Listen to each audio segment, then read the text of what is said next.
Olá! Está começando mais um episódio do podcast Matéria Bruta em parceria com a Livraria da Travessa. Desta vez, o bate-papo é rapidinho, mas com mais um nome de peso da literatura brasileira contemporânea, o escritor Itamar Vieira Júnior.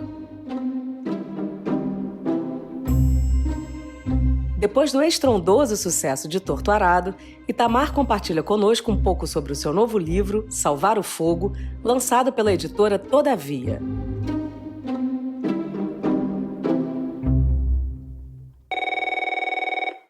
Salvar o Fogo, esse romance é uma história que se passa no recôncavo da Bahia, em dias próximos aos que a gente vive. Trata de uma comunidade que vive ao redor de um mosteiro católico, o convento de Santo Antônio do Paraguaçu, uma construção histórica do século XVII que ainda existe, né? Esse convento existe literalmente na Bahia, embora esteja desativado há muitas décadas. E nessa história a gente vai adentrar a vida dos personagens, Moisés e a Luzia, que são irmãos que vivem nesta localidade, uma localidade onde os irmãos deles precisaram migrar por falta de terra. Essas terras são dominadas pela igreja. Para eles terem direito ao foro, eles pagam o imposto da igreja, né, uma taxa, o foro. E, bom, nesse lugar, a Luzia ela é vista como uma personagem, uma mulher com poderes sobrenaturais e por isso ela é hostilizada pela própria comunidade. Então esse é o pano de fundo dessa história, Salvar o Fogo. Enquanto eu escrevia Torto Arado, eu percebi que eu não daria conta de contar e de narrar as coisas que eu queria sobre relação de homens e mulheres com a terra. E ali, naquele momento, já nasceu a semente dessa história. E logo após a escrita de Torto Arado, eu comecei a compilar informações, né, fazer esquemas, porque era uma história que eu queria narrar, que eu queria contar. Mas a ligação com o Torto Arado está além disso. Os leitores, ao longo da leitura, vão descobrir mais elementos, né, sobre essa história que unem as duas histórias. E é uma história ainda que se debruça sobre a questão da terra, né? Eu estou pensando na terra como elemento basilar, fundamental da existência humana, né? Nenhum de nós prescinde da terra, é o lugar onde a gente pisa, onde a gente mora, onde a gente trabalha, onde a gente cultiva. Enfim, essas são as questões que norteiam, atravessam a vida dessas personagens, tanto de Torto Arado quanto de Salvar o Fogo.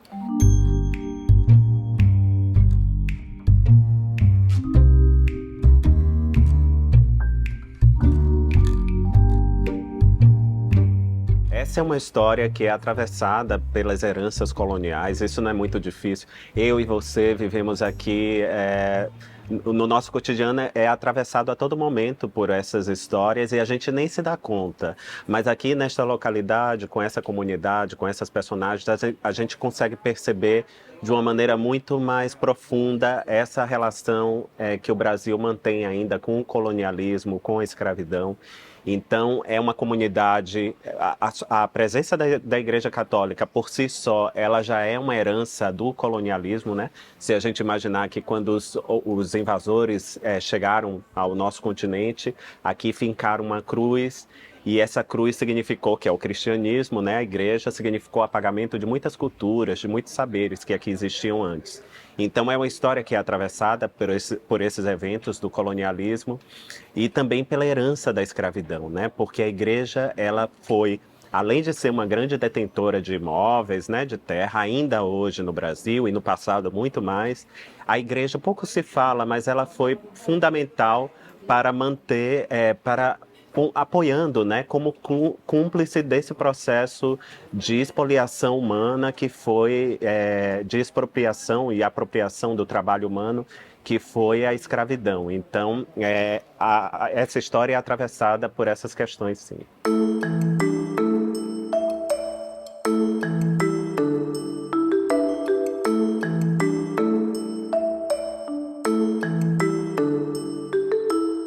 Eu tive formação em ciências sociais, porque, embora desde criança eu escreva, no meu meio, no meu círculo, na minha família, não existiam pessoas que escreviam. Então achavam, nossa, menino, você precisa ter um trabalho sério, né? A arte é coisa para gente que pode se manter, você não pode isso. Mas eu sempre cultivei esse interesse pela literatura e aí enveredei pelas ciências sociais, porque me formei professor, depois fui trabalhar no INCRA, e foi no INCRA, de fato, que eu adentrei esse universo rural do Nordeste brasileiro. Eu comecei trabalhando no Maranhão, depois na Bahia, e aí todo o conhecimento que eu tinha sobre o campo, né, todo o conhecimento teórico e familiar, porque a minha família paterna vem desse lugar, inclusive, tem essa origem, eu pude vislumbrar de uma outra maneira, de uma maneira mais intensa, mais profunda, trabalhando no campo. É que eu pude aprender um pouco sobre o Brasil, né, sobre as relações sociais que ainda permeiam a nossa vida em sociedade. Isso, para mim, foi fundamental para fazer uma leitura mais acurada de toda a nossa realidade. É claro, eu escrevo ficção, essa história é ficção, eu estou pensando as personagens de maneira ficcional, mas ainda assim elas são atravessadas por essas questões que são importantes para mim, para conhecer o mundo, conhecer o Brasil, um outro olhar sobre a história do Brasil também.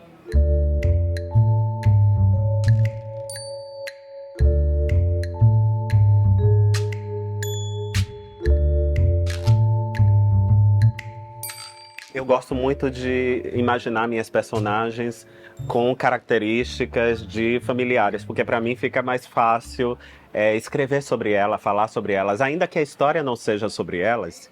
Eu ainda assim estou pensando nelas e isso cria um certo vínculo, uma intimidade com essas personagens. Então a Luzia, ela é inspirada numa tia que eu conheci ainda muito criança, porque ela já era idosa quando eu nasci.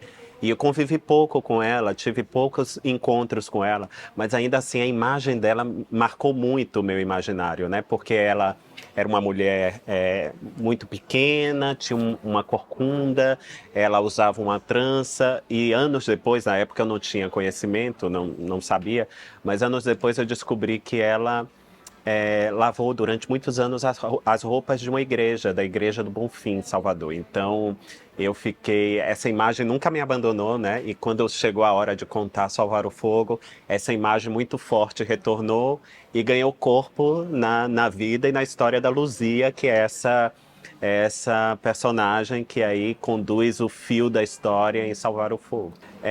Bom, tudo aquilo que envolve disputas territoriais, de alguma maneira serviu de inspiração, serviu de exemplo. Aqui neste livro tem um momento, um episódio em particular que foi inspirado em narrativas que escutei, que é quando a Luzia está com uma das irmãs que volta, né, a Tapera, e ela está ela encontra a terra do pai sendo explorada, trabalhada por outra pessoa. E ali ela começa um embate, né? Porque ela não aceita aquilo e ela é ameaçada e ela começa a plantar em cima da plantação de outra pessoa. Então, bom, esse é um exemplo, mas em Torturado a gente vai encontrar o exemplo, o assassinato de um dos personagens importantes de Torturado, uma liderança comunitária, foi inspirado em inúmeras mortes que eu vi ao longo do tempo, trabalhando no campo, ou seja, é ficção, mas ela é atravessada a todo momento pela realidade.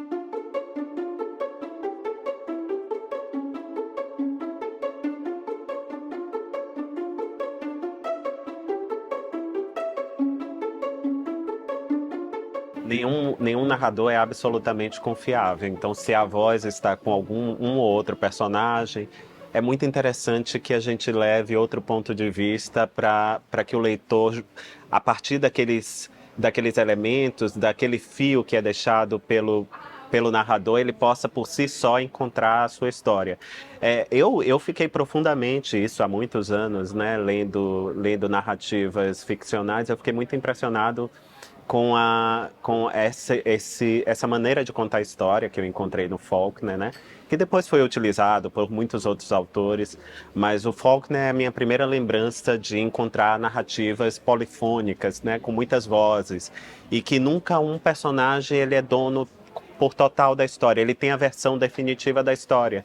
A gente só terá uma versão particular, total, se a gente juntar todas as partes da história. Então, Salvar o Fogo, por exemplo, as duas primeiras partes são narradas por personagens diferentes, né, em primeira pessoa, mas as duas últimas partes são narradas em terceira pessoa, mas às vezes tendo um outro personagem como central, né, e isso é muito... foi uma maneira que eu encontrei de contar, de narrar essa história, tentando, imaginando que os leitores, a partir de fragmentos, que eles possam compreender o todo da história, a história de uma maneira mais total mesmo.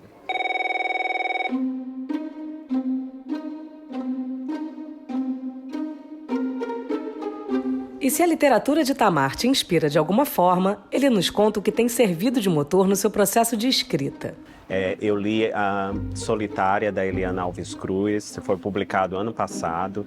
É uma história muito interessante que também é atravessada por essas questões coloniais e escravistas ainda muito presente, muito marcante na nossa sociedade. Li um outro livro, Dilúvio das Almas, que é de um monge beneditino, o Tito Leite, é publicado também pela Todavia. É um romance muito interessante que conta a história de um migrante nordestino que deixa São Paulo e retorna para sua cidade no interior do Nordeste. Lá ele é confrontado, né, com as permanências, com os conflitos de sempre.